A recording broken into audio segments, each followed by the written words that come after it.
Hello, good morning. This is my 22nd December's lecture, and today we shall discuss about the laws of friction. इससे पहले वाली class के अंदर हम लोगों ने फ्रिक्शनल फोर्स और टाइप ऑफ फ्रिक्शनल फोर्स पढ़ लिया था. A tangential drag force that opposes the relative motion of a body on a surface is called frictional force. और तीन तरह के फ्रिक्शनल फोर्स हम लोगों ने पढ़े थे. पहला वाला था स्टैटिक फ्रिक्शनल फोर्स, जब कोई बॉडी किसी सरफेस के ऊपर रेस्ट पोजीशन में हो और उस पर हम लोग सर्टेन फोर्स अप्लाई करें, बॉडी अभी रेस्ट में ही रहे, तब बॉडी और सरफेस के बीच में अप्लाइड फोर्स के अपोजिट डायरेक्शन के अंदर एक फ्रिक्शनल फोर्स डेवलप होता है. उससे हम लोग स्टैटिक फ्रिक्शनल फोर्स के नाम से जानते हैं, जिसकी वजह से बॉडी मोशन में नहीं आती.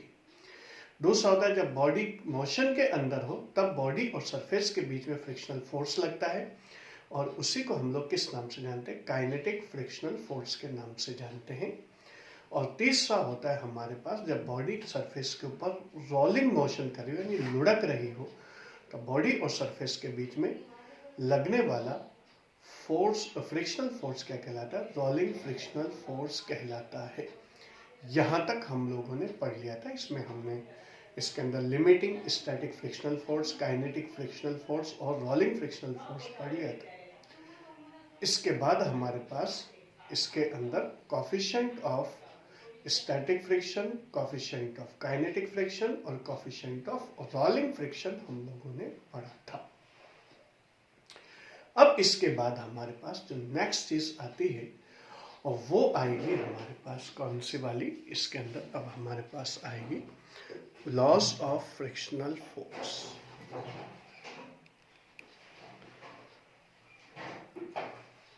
तो लॉज ऑफ फ्रिक्शनल फोर्स के अंदर क्या होगा? सबसे पहली चीज लॉज ऑफ फ्रिक्शनल फोर्स के अंदर जो फर्स्ट ऑफ ऑल जो हम लोग डिस्कस करते हैं, लॉज ऑफ फ्रिक्शनल फोर्स में क्या होगा? Frictional force always opposes the relative motion. Frictional force हमेशा ही रिलेटिव मोशन को क्या करता है, या सिंपली अगर हम लोग बोले तो मोशन को अपोज करता है. अगर बॉडी सरफेस रेस्ट पोजीशन में हो और बॉडी उसके ऊपर मोशन के अंदर हो, तो ये हमेशा मोशन को अपोज करता है. सेकंड आता है हमारे पास frictional force always acts opposite to the direction of motion. ये मोशन के अपोजिट डायरेक्शन के अंदर हमेशा वर्क करता है. यानी बॉडी अगर मान लो हमारे पास इसके अंदर और मोशन के अंदर जिस भी डायरेक्शन में होगी, उसके जस्ट अपोजिट डायरेक्शन में फ्रिक्शनल फोर्स लगेगा, या अगर स्टैटिक फ्रिक्शन में अप्लाइड फोर्स के अगेंस्ट में लगता है. नेक्स्ट चीज आती है आपके पास frictional force always acts tangentially. Frictional force always acts tangentially between the body and surface. Body और सरफेस के बीच में हमेशा ये क्या होगा? टेंजेंशियल डायरेक्शन के अंदर लगता है. इसी वजह से हम लोग डेफिनेशन के अंदर वर्ड यूज करते हैं ए tangential drag force. Drag force जो मोशन को अपोज करता है, टेंजेंशियल डायरेक्शन के अंदर लगता है. यानी कहने का मतलब ये हुआ कि हमारे पास अगर मान लो ये सरफेस है और ये बॉडी है, और बॉडी के ऊपर अप्लाइड फोर्स या मोशन ये है, तो फ्रिक्शनल फोर्स की डायरेक्शन कौन सी होगी? दोनों के कॉन्टैक्टिंग सरफेस के अंदर टेंजेंशियल डायरेक्शन के अंदर इसमें फ्रिक्शनल या हमारे पास जो लिमिटिंग फ्रिक्शनल फोर्स एक्ट करेगा। इसी वजह से हम लोग डेफिनेशन में वर्ड यूज करते हैं टेंजेंशियल ड्रैग फोर्स, इन्हीं लॉस के बेसिस पर। Before limiting state,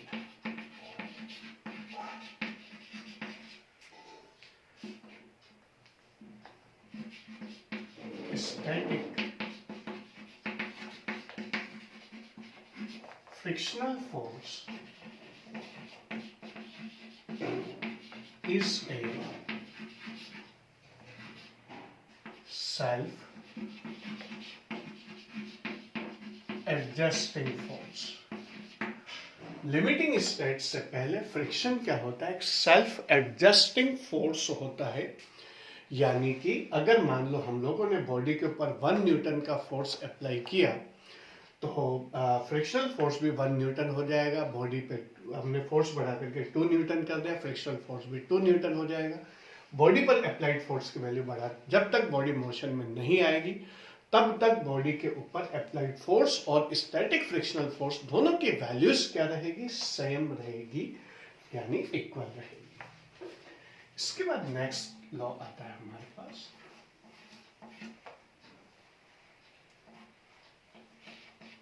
limiting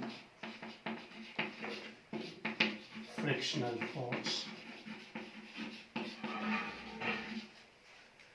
is directly proportional to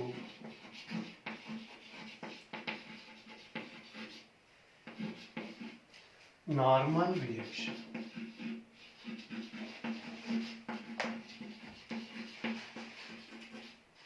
Means Fm, चाहे वो स्टैटिक हो, चाहे काइनेटिक हो, चाहे रोलिंग हो, सारे के सारे नॉर्मल रिएक्शन के डायरेक्टली प्रोपोर्शनल होते हैं।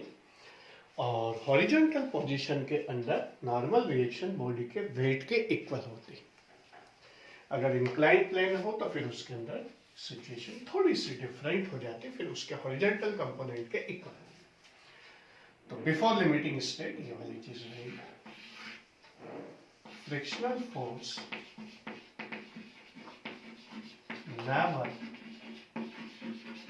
depends upon area of contact of body and surface। Body और सरफेस के बीच में जो एरिया ऑफ कांटेक्ट है या बॉडी के एरिया पर डिपेंड नहीं करती है एंड सरफेस। जो एरिया ऑफ बॉडी है उसके ऊपर डिपेंड नहीं करेगी फ्रिक्शनल फोर्स की वैल्यू, इससे इंडिपेंडेंट रहती है। नेक्स्ट आता है हमारे पास स्टैटिक फ्रिक्शन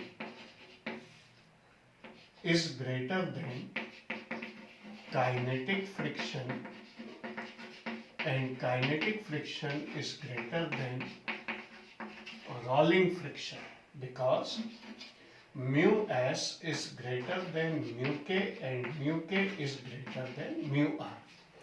क्योंकि यहाँ पर हमारे पास mu s coefficient of static friction की वैल्यू सबसे ज्यादा, फिर उससे कम काइनेटिक, फिर सबसे कम क्या होती है? रोलिंग फ्रिक्शन होता है।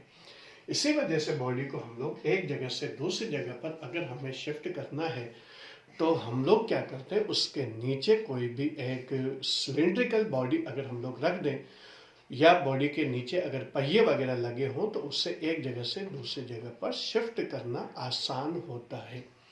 जैसे मान लो एक भारी बक्सा है या कूलर वगैरह है, अगर उसके हम लोग ऐसे ही उससे स्लाइड करके खींचे और उसके नीचे पहिए लगा दे तो पहिए लगा हुआ बक्सा क्या होगा? आसानी से हम लोग एक जगह से दूसरी जगह पर शिफ्ट कर सकते हैं। क्यों? क्योंकि जो हमारे पास रोलिंग फ्रिक्शन है वो सबसे कम होता है, काइनेटिक फ्रिक्शन सबसे ज़्यादा होता है। इसी तरह से अगर किसी बॉडी को हम लोग क्या कर रहे हैं, कोई भी भारी चीज़ को हम लोग धक्का दे रहे हैं, तो धक्का देते जाएंगे तो हमें ज़्यादा एफर्ट लगाना पड़ेगा। एक बार बॉडी अगर मोशन में आ गई तो फिर उसके मोशन को कंटिन्यू करने के लिए हमें उतना एफर्ट नहीं लगाना पड़ेगा। रीज़न ये है क्योंकि स्टैटिक फ्रिक्शन की वैल्यू काइनेटिक फ्रिक्शन से क्या होती है, ज़्यादा होती है। इस वजह से बॉडी को रेस्ट से मोशन में लाने के लिए हमें ज़्यादा एफर्ट या ज़्यादा फोर्स अप्लाई करना पड़ेगा। एक बार बॉडी मोशन में आ गई तो उसके मोशन को कंटिन्यू करने के लिए हमें फिर कम फोर्स लगाना पड़ता है। और अगर बॉडी को हम लोग स्लाइड करें और बॉडी के नीचे कोई भी सिलिंड्रिकल बॉडी या पहिए पर लगा दें तो फिर उस बॉडी को स्लाइड के कंपैरिजन में एक जगह से दूसरी जगह शिफ्ट करना आसान होता है, क्योंकि रोलिंग फ्रिक्शन काइनेटिक फ्रिक्शन से क्या होता है, कम होता है। तो ये चीज हमारे पास क्या कहलाएगी, लॉज ऑफ फ्रिक्शन कहलाता है। अब इसके बाद हम लोग डिस्कस करेंगे कॉज ऑफ फ्रिक्शन के बारे में। कॉज ऑफ फ्रिक्शन क्या होता है, हमारे पास आता है हमारे पास कॉज ऑफ फ्रिक्शन। इसमें पहला आता है हमारे पास ओल्ड व्यू।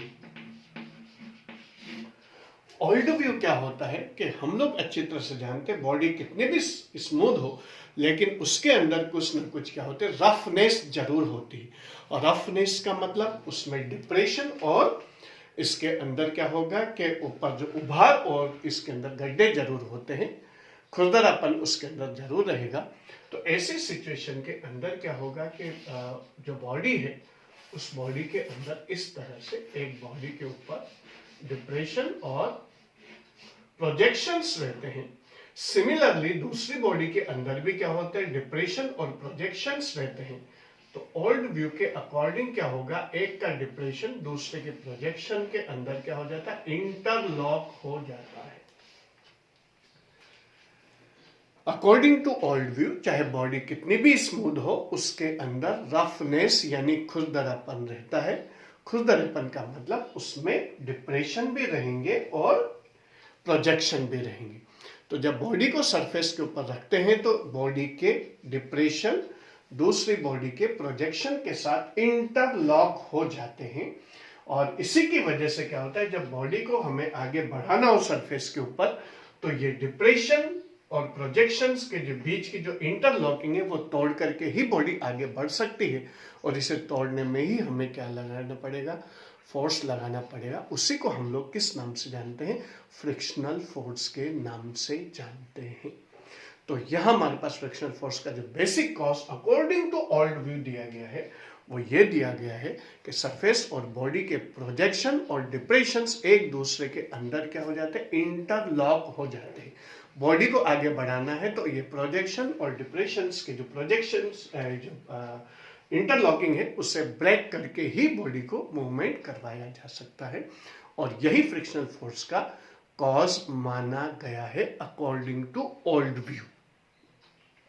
इसके बाद हमारे पास आता है नेक्स्ट जो चीज आती है वो आएगा मॉडर्न व्यू, क्योंकि ओल्ड व्यू के अंदर दो कमियां हम लोगों को देखने को मिलती है या दो कंसेप्ट है जिन्हें ओल्ड व्यू एक्सप्लेन नहीं कर पा रहा है। और पहला क्या है कि इसके अकॉर्डिंग ओल्ड व्यू के अकॉर्डिंग आपके पास डिसएडवांटेजेस की बात करें हम लोग, disadvantages of old view. Old view के डिसएडवांटेज क्या है, पहला है कि इसके अंदर इस व्यू के अकॉर्डिंग क्या होगा, जितना ज्यादा सरफेस एरिया होगा कांटेक्ट के अंदर उतनी ही ज्यादा इंटरलॉकिंग होगी और उतनी ज्यादा फ्रिक्शनल फोर्स होना चाहिए। यानी according to old view frictional force should depend upon the area of contact. हमारे पास यहाँ पर लेकिन जो कॉज हम लोग पढ़ते हैं उसके अंदर पढ़ते हैं frictional force never depends upon area of contact of body and surface।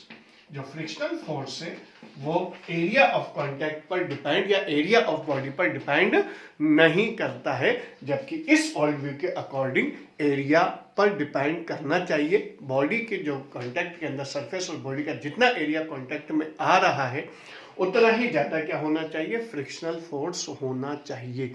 तो जितना ज्यादा फ्रिक्शनल फोर्स होगा इस व्यू के अकॉर्डिंग क्या होना चाहिए, और ये एरिया ज्यादा फ्रिक्शनल फोर्स ज्यादा। दूसरी चीज क्या है, अगर मान लो दो स्मूथ सरफेस जैसे दो ग्लास प्लेट है, उन दोनों ग्लास प्लेट को एक के ऊपर दूसरे को रख दें तो इस ओल्ड व्यू के अकॉर्डिंग क्या होना चाहिए, ग्लास प्लेट स्मूथ होगी तो उसके अंदर क्या होगा कि फ्रिक्शनल जो आपके पास जो प्रोजेक्शन और डिप्रेशन है वो छोटे छोटे होंगे। तो इस हिसाब से फ्रिक्शनल फोर्स की वैल्यू क्या होनी चाहिए, कम होनी चाहिए। कितनी एडवांटेजेस बताए मैंने, 2 बताए। पहला, इसके अकॉर्डिंग जो फ्रिक्शनल फोर्स है वो एरिया ऑफ बॉडी और सरफेस के कॉन्टैक्टिंग एरिया पर डिपेंड करना चाहिए। दूसरा, जब दो स्मूथ सरफेसेस को हम लोग अगर एक दूसरे कॉन्टैक्ट में रखते हैं तो फ्रिक्शनल फोर्स डिक्रीज होना चाहिए, जबकि प्रैक्टिकली हम लोग देखते हैं कि frictional force area of body और सरफेस के कॉन्टैक्ट पर डिपेंड या कॉन्टैक्टिंग एरिया ऑफ बॉडी और सरफेस पर डिपेंड नहीं करता है। और दूसरी चीज क्या होती है कि जब दो ग्लास प्लेट को एक दूसरे के कॉन्टैक्ट के अंदर रखें या ग्रीस प्लेट अगर मान लो हम लोग एक दूसरे कॉन्टैक्ट में रखें तो फ्रिक्शनल फोर्स डिक्रीज होने की जगह पर क्या हो जाता है, इंक्रीज हो जाता है। अगर दोनों सरफेस स्मूथ हो तो फ्रिक्शनल फोर्स हमारे ओल्ड व्यू के अकॉर्डिंग डिक्रीज होना चाहिए, जबकि हो क्या जाता है, इंक्रीज हो जाता है। इस वजह से हम लोग देखते हैं कि एक ग्लास प्लेट के ऊपर अगर दूसरी ग्लास प्लेट रख दें तो फिर उस ग्लास प्लेट को एक ग्लास प्लेट को दूसरी पर स्लाइड करना आसान नहीं होता, हमें ज्यादा एफर्ट लगाना पड़ता है। तो यहां पर ये दो डिसएडवांटेजेस ओल्ड व्यू की है। पहली क्या है, frictional force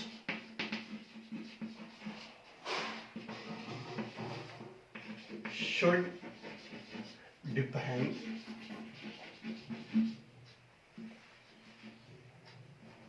upon area of contact of body and surface, but it is not observe, लेकिन ये ऑब्जर्व नहीं होता, एरिया ऑफ कांटेक्ट पर डिपेंड नहीं करता है। फ्रिक्शनल फोर्स की वैल्यू लॉस के अंदर हम लोगों ने पढ़ रखा है। दूसरी चीज हमारे पास क्या होती है,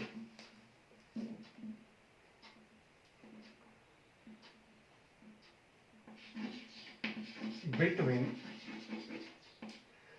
to smooth surfaces, between two smooth surfaces, frictional force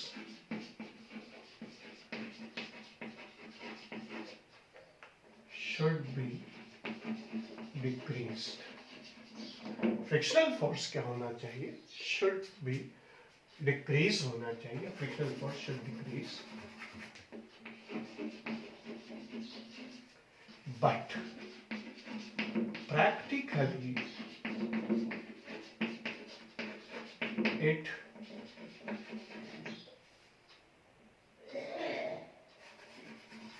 is increased.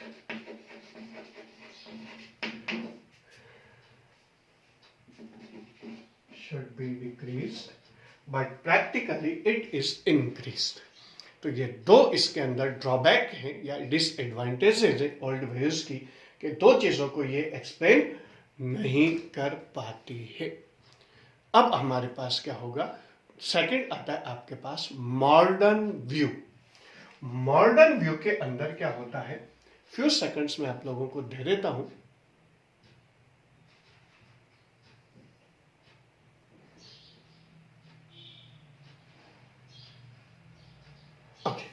अब हमारे पास आता है मॉडर्न व्यू, जिसके अकॉर्डिंग हम लोग क्या करते हैं, फ्रिक्शनल फोर्स के कॉज को डिस्कस करते हैं। ये अर्हेनियस नाम के साइंटिस्ट ने ये व्यू हम लोगों को प्रोवाइड किया था और ये कहलाता है हमारे पास फेमस केमिस्ट्री का साइंटिस्ट है ये, और ये होता है मॉर्डन व्यू। अर्हेनियस नाम के साइंटिस्ट ने ये दिया था मॉर्डन व्यू। मॉर्डन व्यू के अकॉर्डिंग क्या होता है कि ये जो ओल्ड व्यू के अंदर इंटरलॉकिंग है, ऐसा उसने नहीं बताया, बल्कि उसने ये कहा कि जब एक बॉडी को हम लोग दूसरी बॉडी के कांटेक्ट में रखते हैं, इस तरह से इंटरलॉकिंग नहीं होती, बल्कि इस तरह की इंटरलॉकिंग होती है। यानी एरिया ऑफ बॉडी जो हमें नजर आ रहा है वो, और एरिया ऑफ एक्चुअल कांटेक्ट, इन दोनों में क्या होता है, डिफरेंस होता है। इसके अकॉर्डिंग तो हमारे पास बॉडी का एरिया और एरिया ऑफ कांटेक्ट दोनों इक्वल आ रहे हैं, जबकि यहां पर हमारे पास क्या होता है कि बॉडी का एक्चुअल एरिया ऑफ कांटेक्ट अलग है, और ये वाला जो रीजन है इतना सारा, ये रीजन तो कांटेक्ट में है ही नहीं, तो एरिया ऑफ एक्चुअल जो कांटेक्ट है हमारे पास, ये एरिया बहुत ज्यादा कम है in comparison to surface area. तो इस वजह से क्या होता है कि जो एरिया ऑफ जो आपके पास जो बॉडी के एरिया पर फ्रिक्शन फोर्स डिपेंड नहीं करता, बल्कि फ्रिक्शन फोर्स किस पर डिपेंड करता है, according to modern view area of actual contact पर डिपेंड करता है, न कि एरिया ऑफ बॉडी पर डिपेंड करता है। Frictional force depends upon area of actual contact,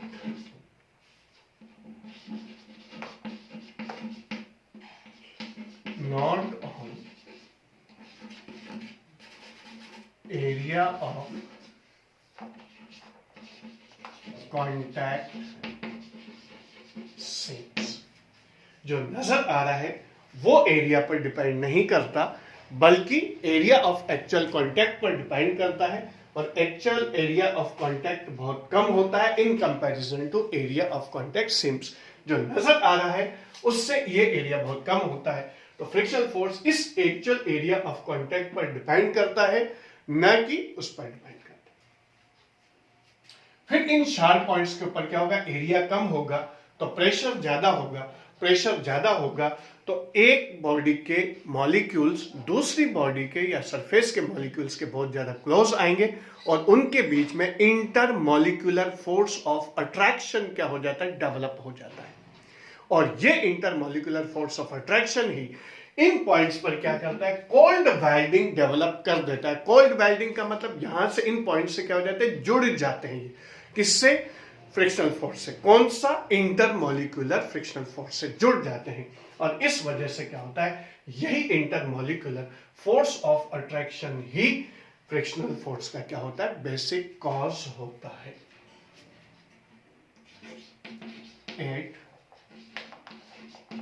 actual contacting sharp points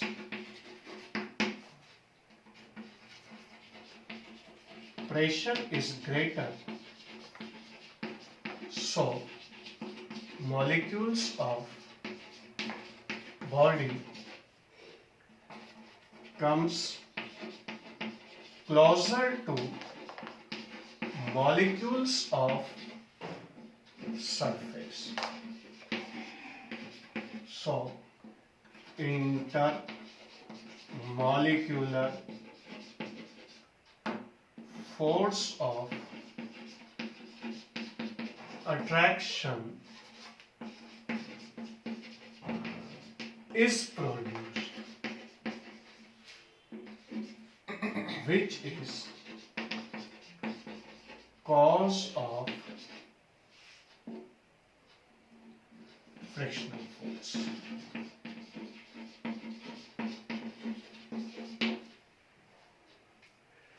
यहां पर आपके पास क्या होगा कि ये शार्प पॉइंट्स पर एरिया बहुत कम होगा, तो अपन जानते हैं force pressure is equal to force upon area होता है। तो एक्चुअल कॉन्टैक्टिंग पॉइंट बहुत छोटे होने की वजह से, यहां पर एरिया कम होने की वजह से प्रेशर ज्यादा होगा, जिसकी वजह से सब बॉडी के मॉलिक्यूल्स सरफेस के मॉलिक्यूल्स के बहुत ज़्यादा क्लोज आ जाते हैं और उनके क्लोज आने की वजह से एक intermolecular force of attraction develop होता है that causes A cold welding at the actual contacting point. और कोल्ड वेल्डिंग बढ़ने की वजह से क्या होता है कि हमारे पास फ्रिक्शनल फोर्स डेवलप हो जाता है। यही इसका बेसिक कॉज है।